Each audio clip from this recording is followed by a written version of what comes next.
Hello, this is The Entrepreneur. I'm your host, Faith Katai. Enterprise development is key for economic transformation and job creation.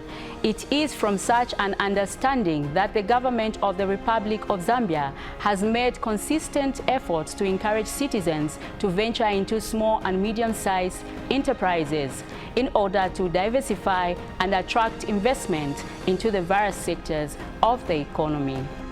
And so The Entrepreneur is a program designed to highlight individual entrepreneurs and how they have thrived in their businesses.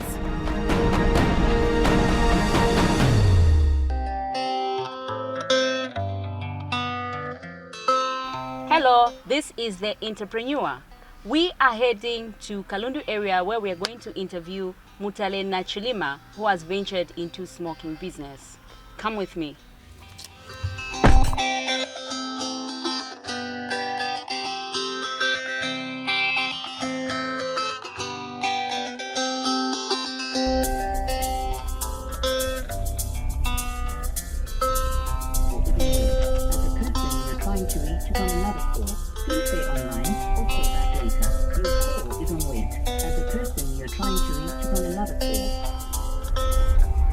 Hello. Is that Mutale Nachilima?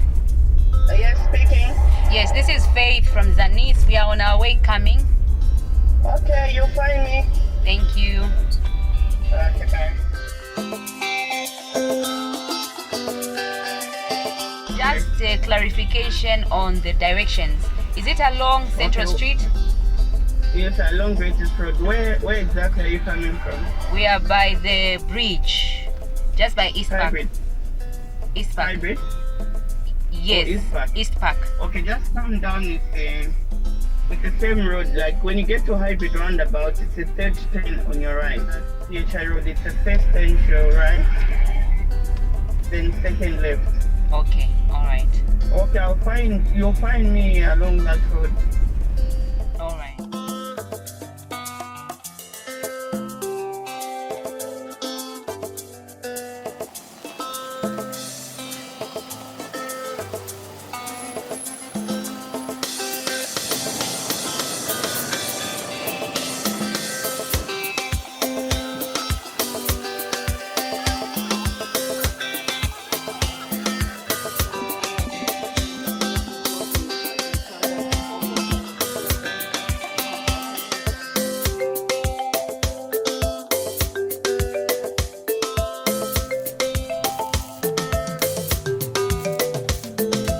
We are finally here, having a chat with Mutale Nachilima.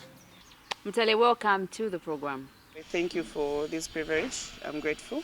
Tell us about yourself. Who is Mutale Nachilima? So my name is Mutale Nachilima, an entrepreneur, a mother, and a wife. I was born in 1987. Yeah, I'm 37 years old. I've worked before. I've worked for Cavendish University, like I was there for 7 years. I did business administration. I've got a degree in business administration. I also did a postgraduate M&A, monitoring and evaluation. So I left Cavendish in 2017. 2017, I got another job with Citizen. Citizen, I was there as a registrar. I was just there for a year. And after a year, I got another job with Sunshare. Sunshare, I was the administrative assistant. Then in Sunshare, I was there for a year again. And then I got another job in United States of Emirates. So I was there for about a year. And then when I came back, I started doing my own business. When did you establish this business? This business was established in 2018. What motivated you? What motivated me is I'm passionate about the food industry. I have so much passion about it. And then what made me start this business is I do rear chickens. So there's a time that I lost lots of chickens due to Gumboro. So the chickens died, like I lost about 200 in a day, and others had mortality issues. So those mortality issues, when chickens have mortality issues, you don't get to sell the chicken at the price it's supposed to say. You actually reduced. So I thought of ways to um, to make my money, like to make profit the way I was supposed to to make if I had sold them at the actual price. So that's when I came up with this business, smoking business. That's what motivated me to do that business, and also I shared this knowledge with my fellow farmers.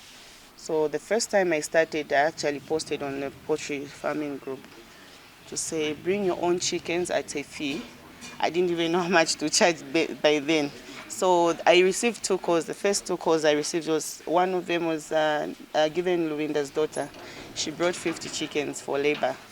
And then another client of mine, who's still my client up to now, her name's Marjorie from Charleston.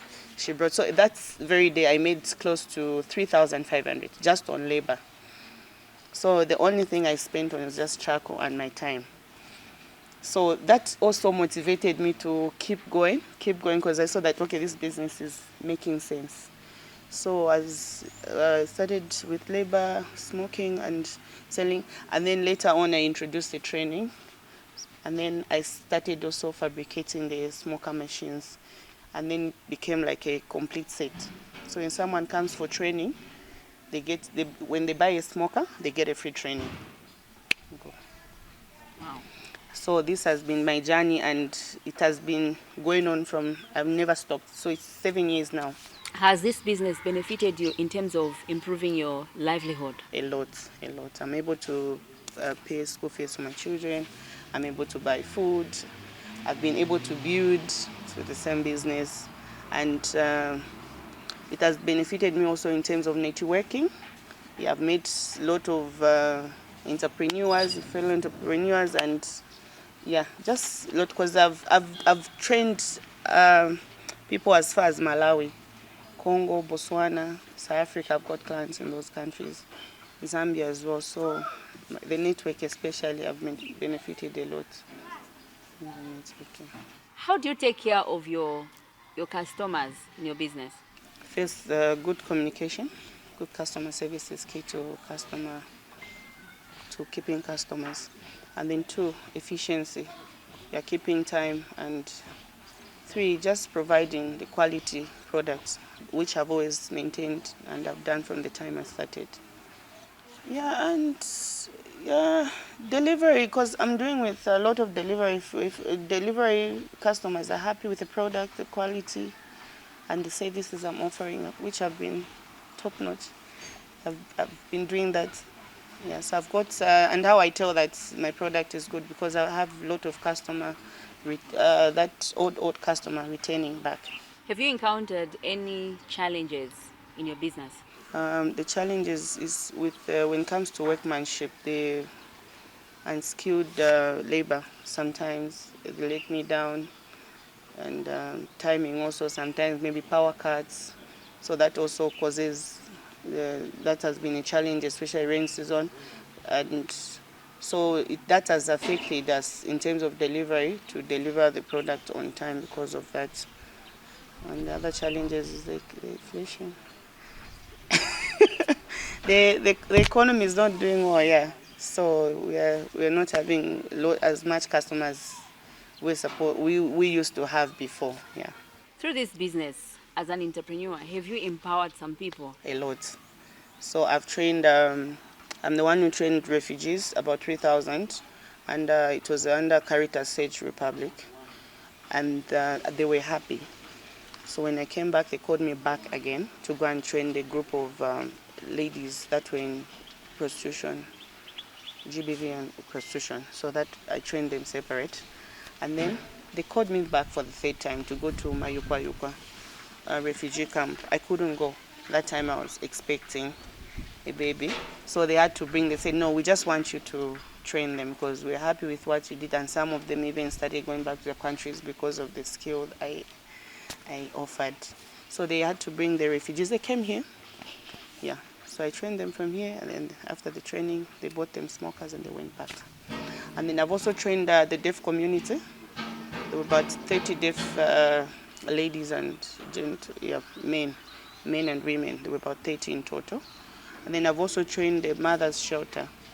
And as corporate social responsibility, I've trained the mothers at the Mother Shelter UTH.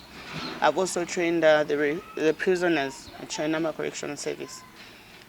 I've trained churches, groups, different. In total, I can't even count. And I've got a lot of testimonies from the people that I've trained. They are doing very, very, very fine. And some have even stopped working through the same training.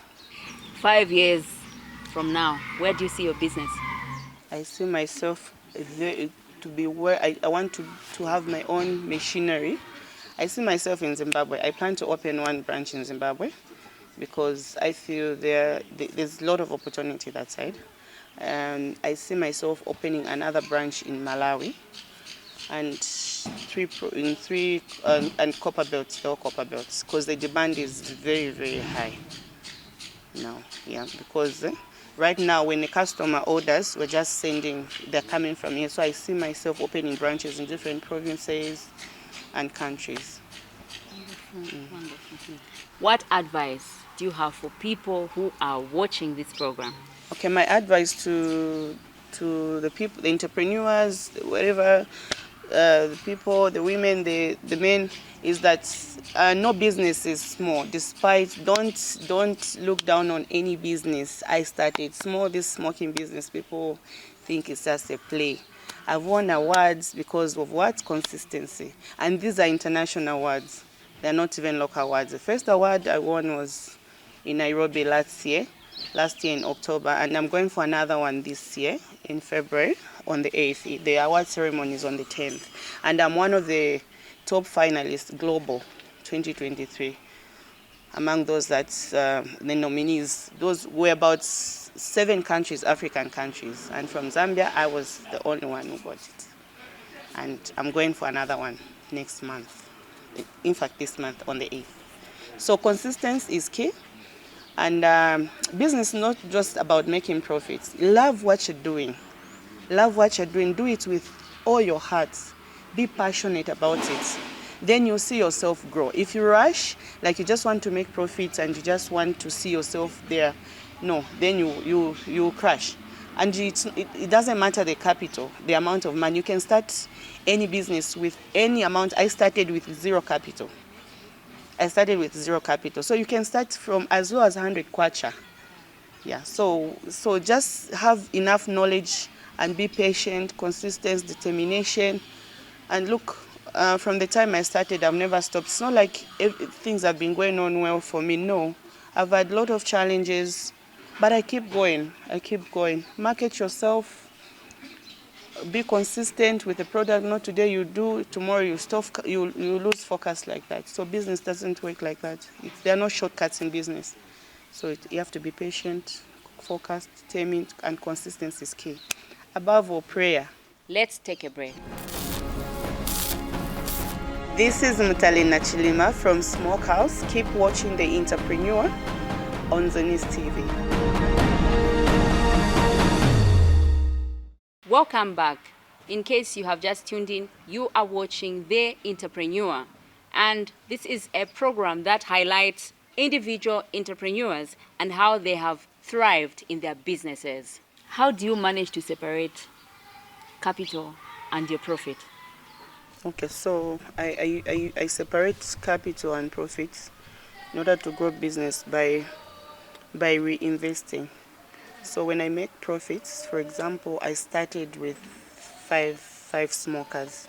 So maybe my capital was 5,000, then my profit is 3,000.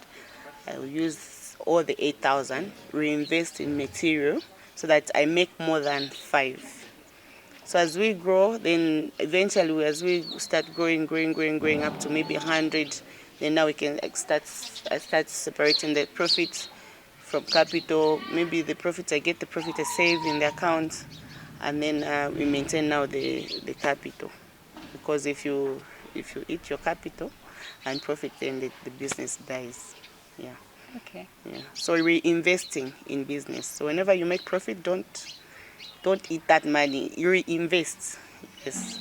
So if you start with one chicken, when you make profits, buy 2, 3 more, like that. But you maintain your capital. I maintain my capital, but I use the profit as well to reinvest in business. Mutale, as we come to the end of the program, give us your closing remarks. Okay, so in conclusion, first of all, I would like to say thank you to the team, the NIS team, for this opportunity.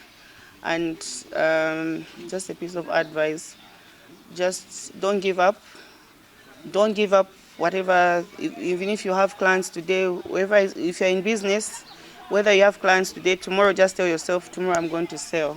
Keep going, keep going, keep going, keep advertising, keep making noise until one day you get established the way I am now. Mutale, thank you for your time. It has been great talking to you. Thank you so much, Faith. Thank you so much. On that note, we have come to the end of the program, The Entrepreneur.